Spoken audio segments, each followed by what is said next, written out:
Hi, middle schoolers. Coach Walton here. Hopefully, you guys are doing well throughout this difficult time and some of the changes that we have going on right now.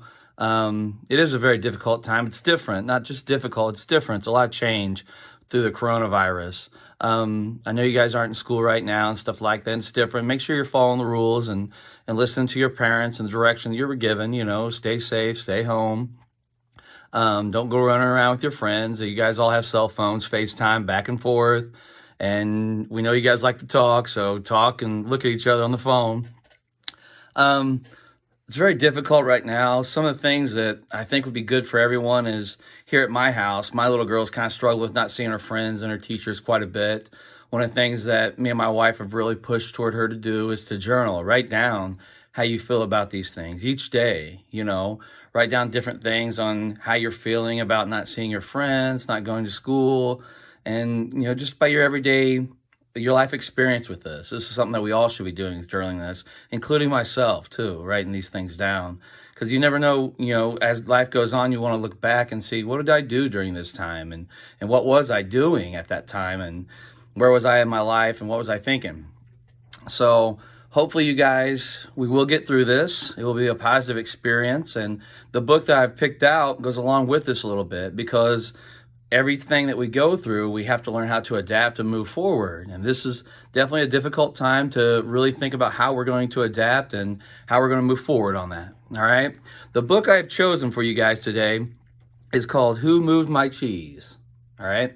This book was a book that was given to me as a freshman in college. I was in a freshman seminar class, and I went to a school that's about 3.5 hours away from here to play football and also continue my education at Eureka College. And when I first got there, I'd really never been anywhere. So it was a big change for me to go from, I grew up in Flat Rock, Illinois, and to go up there and actually not know a lot of people. And so it was very difficult. And I was in a freshman seminar class. I had a really good professor in that class, and he recommended us all read this book. And then we did a book report, and we had a big gathering. We all talked about the class and stuff like that, and just had a big discussion class with it.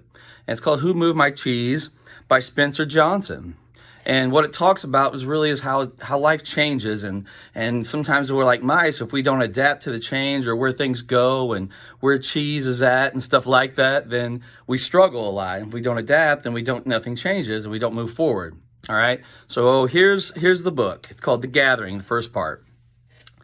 It says, on a sunny Sunday day in Chicago, several former classmates who were good friends in a school gathered for lunch, having to attend their high school reunion the night before. They wanted to hear more about what was happening in each of the other's lives. After a good deal of kidding and joking around and a good meal, they settled into an interesting conversation. Angela, who had been one of the most popular people in the class, said, "Life sure turned out differently than I thought it would when we were in school. A lot has changed." "It certainly has," said Nathan.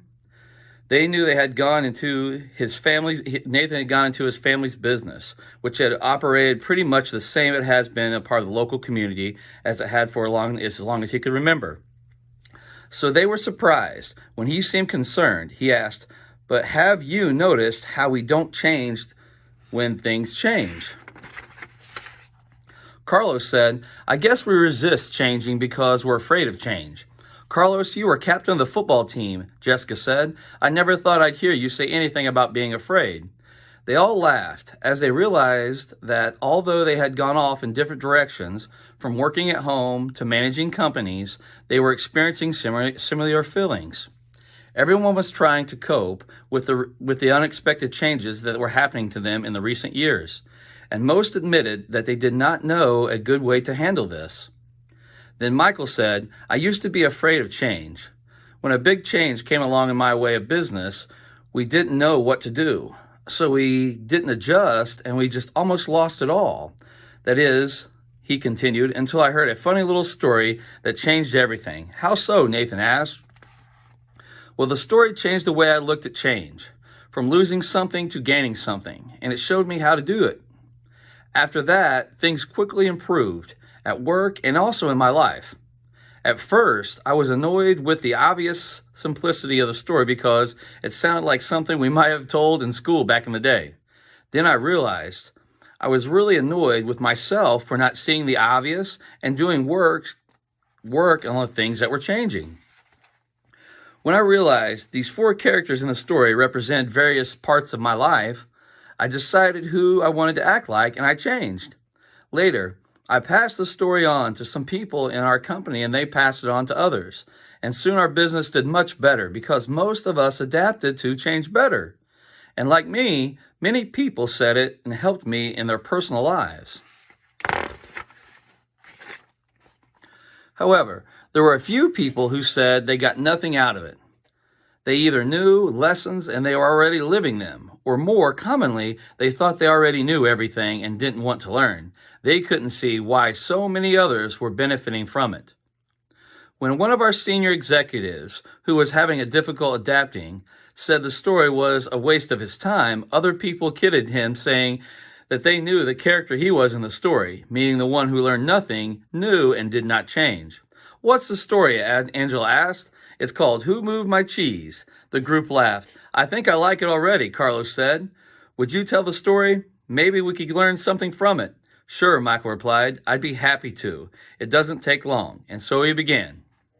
Once long ago in a land far away, there lived four little characters who ran through a maze looking for cheese to nourish them to make them happy.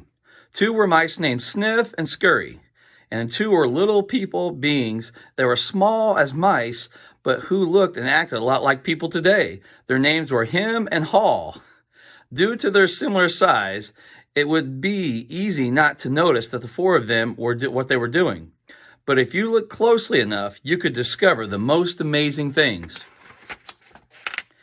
Every day, the mice and little people spent time in the maze looking for their special cheese. The mice, Sniff and Scurry, possessing only simple rodent brains but good instincts, searched for a hard nibbling cheese like they always did, mice often do. The two little people, Hem and Haw, used their brains filled with many beliefs and emotions to search for a very different kind of cheese with a capital C, which they believed would make them feel happy and successful. As different as mice and little people were, they shared something in common. Every morning, they each put on their jogging suits and running shoes, left their little homes, and raced out into the maze looking for their favorite cheese. The maze was a labyrinth of corridors and chambers, sometimes containing delicious cheese, but there were also dark corners and blind alleys leading narrow ways. It was an easy place for anyone to get lost. However, for those who found their way, the maze held secrets that let them enjoy a better life. The mice, Sniff and Scurry, used the simple trial and error method of finding cheese. They ran down one corridor and they proved the empty ones that they turned right around. They remembered the corridors that held no cheese and quickly went to the new areas. Sniff would smell out a general direction of the cheese using his great nose, and Scurry would race ahead. They got lost, as you might expect, went off in the wrong direction and often bumped into walls. But after a while, they found their way. Like the mice, the two little people, Hem and Haw, also used their ability to think and learn from their past experiences. However, they relied on their complex brains to develop more sophisticated methods of finding the cheese. Sometimes they did well, but other times their powerful human beliefs and emotions took over and clouded the way how they looked at things. It made life the maze more complicated and challenging. Nonetheless, Sniff and Scurry, Hem and Haw, all discovered, in their own way, what they were looking for. They each found their own kind of cheese one day at the end of one corridors in the cheese station. Every morning after that, the mice and the little people dressed up their running gear and headed off to chase the cheese. It wasn't long before each established their own routine. Sniff and Scurry continued to wake up early every day and race through the maze, always following the same route. When they arrived at their destination, the mice took off their running shoes, tied them together, and hung them around their necks so they could get it quickly whenever they needed to get it again. Then they enjoyed the cheese. In the beginning, Hem and Haw also raced toward the cheese, every morning enjoying the tasty new morsels that awaited them. But after a while, a different routine set in for the little people. Hem and Haw awoke each day a little later, dressed a little slower, and walked to the cheese station. After all, They knew that their cheese was now and how to get there. They had no idea where the cheese came from or who put it there. They just assumed it would be there. As soon as him and Hall arrived at the cheese each morning, they settled in, made themselves at home. They hung up their jogging suits, put away their running shoes, and put on their slippers. They were becoming very comfortable now that they had found the cheese. "This is great," Him said. "There's enough cheese here to last us forever." The little people felt happy and successful and thought they were now secure. It wasn't long before him and Hall regarded the cheese they found more cheese as their own cheese. It was such a large store of cheese that they eventually moved their homes to be closer to it and build a social life around it. To make themselves feel more at home, him and Hall decorated the walls with sayings that even drew pictures of cheese around which made them smile. One of the sayings read, "Having cheese makes you happy." Sometimes him and Hall would take their friends to see their pile of cheese at the cheese station and to point with pride, saying, "Pretty nice cheese." Sometimes they shared it with their friends and sometimes they didn't. "We deserve this cheese," Him said. "We certainly had to work long and hard enough to find it." He picked up his nice fresh piece and ate it. Afterwards, Him fell asleep, as he often did. Every night, the little people would waddle home full of cheese, and every morning they would confidentially return for more. Then on for a quiet some time. After a while, him and Hall's confidence grew into an arrogance of success. Soon they became so comfortable they didn't even notice what was happening.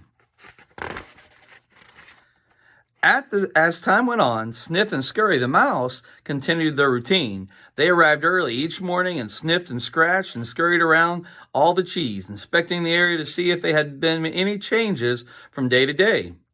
Then they would sit down to nibble the cheese. One morning they arrived at the cheese and discovered there was no cheese. They weren't surprised. Sniff and Scurry had noticed the supply of cheese had been getting smaller every day. They were prepared for what the inevitable or what could happen in the future. They looked at each other, removed the running shoes that they had tied together and hung conveniently around their necks, put them on their feet, and laced them up.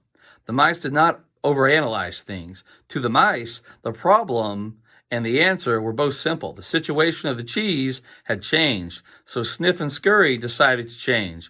They both looked out into the maze. Then Sniff lifted his nose, sniffed, and nodded, and Scurry, who took off running through the maze. While Sniff followed as fast as he could, they were quickly off to search for new cheese.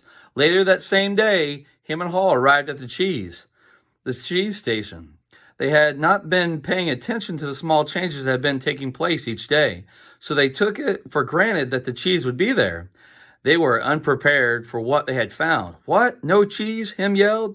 He continued yelling, "No cheese! No cheese!" As though if he had shouted loud enough, someone would put the cheese there. "Who moved my cheese?" he hollered. Finally, he put his hands on his hips, his face turned red, and he screamed at the top of his voice, "It's not fair! Who moved my cheese?" Hall just shook his head in disbelief. He too had continued on finding the cheese. He stood there for a long time, frozen with shock. He was just not ready for this. Him was yelling something, but Hall didn't want to hear it. He didn't want to deal with what he was facing him in front of him. Him and Hall started arguing back and forth on where the cheese might be and what was going on with all the cheese. So that's a little bit of the book of Who Moved My Cheese by Spencer Johnson. All right. And it talks about different ways of dealing with things. The mice, they weren't as intellectual as the humans. And so what happens is their emotions in the humans started going back and forth in difficult times. And the mice just kind of adapt and they move forward, and they knew they had to eat, so they went to go find the cheese. Hopefully you guys are doing well and you stay safe and you continue doing your packets and all your homework, and you stay active in your homes too with exercise as well. And take care. God bless you all.